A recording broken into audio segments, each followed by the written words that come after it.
record. Okay, hey everyone. I'll just sort of do a quick video here to try and describe quickly and as clearly as I can about the difference between 8-foot wide trailers and 10-foot wide trailers, and also with bumper pull, gooseneck, and fifth wheel hitches. So the image that you see right here on the left, we have a gooseneck, and that's most common for tiny houses. I know that it says there it's typically for livestock trailers and flatbed trailers. The reason that we use them for tiny houses is because they're really only designed to be driven to and from where they're permanently parked. So what you get on a gooseneck is a little bit more head height in the loft. On the right here is what you typically see for an RV. And the reason that they've got this fifth wheel hitch is just because it's more stable. So you don't have to be a professional driver to move your RV around. And it's you don't have quite the height in the loft, but it's a better drive, basically. That's the gooseneck and fifth wheel. Now, the other one that I wanted to mention for Canadians is this CSA certification. So CSA is a Canadian Standards Association. An RV is a Z240 RV.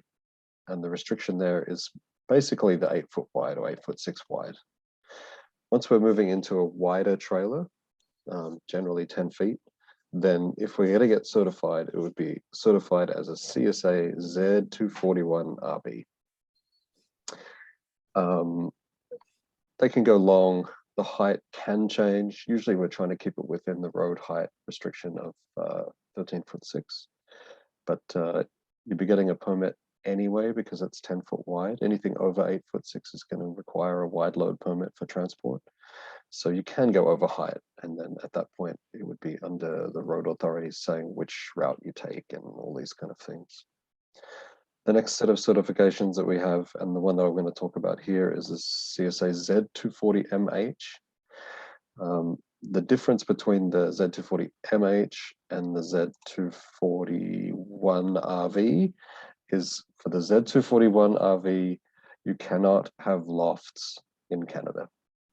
In the US, the ANZI park model RV, it's called, you are allowed to have lofts.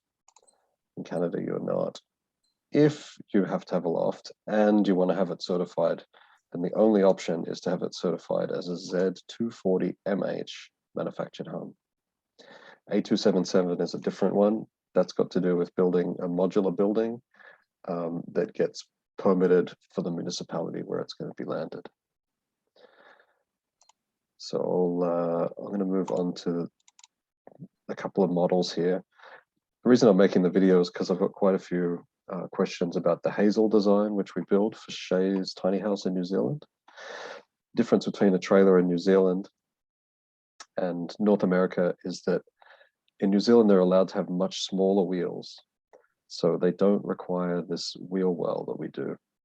And the structure of the trailer is slightly different as well. So it's a lower profile and a more lightweight trailer.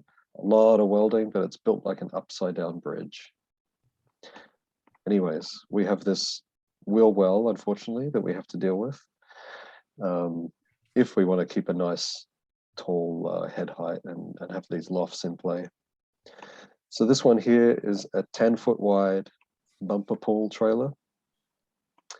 Now, this particular, as you're seeing it in Canada, it would have to be certified as an Z240 MH manufactured home.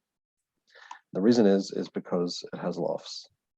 So we can't certify it as a Z241 park model RV. So that's how it is. In the US, we can build this and send it down to the US, no problem.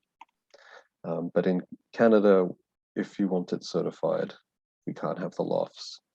Now, if you don't care about the certification, it also brings in the problem that we are not able to get a permit to transport. In BC, Canada, we're not able to have a permit to transport a bumper pull trailer. So this brings through to gooseneck. So the gooseneck here, again, with the lofts, similar design. In Canada, if you want to have a tiny house like this, again, it could be certified as a Z240 MH. If you don't want it certified and you want to build it yourself, then my suggestion would be to build it on a gooseneck trailer. The reason is you can get a permit to transport a 10-foot wide gooseneck trailer. I guess Transport Canada considers a little bit more commercial, a more stable, balanced trailer to be driving around. And so if you're doing a DIY build, if you're going to build it yourself, then in Canada, this is really your only option. To get a tiny home certified in Canada, you pretty much have to be registered as a factory builder or a certified builder under the CSA. We are, but if you're an owner builder, then it's cost prohibitive to have a one-time build and also have it certified. So that's what I wanted to try and get across here in the video, I guess, is the difference between some of these CSA standards in Canada, and then also why we're restricted between using a gooseneck trailer or a 10-foot wide bumper pole. And that's it. Hopefully the video is helpful. Hit me up if you've got any more questions. See ya. Okay.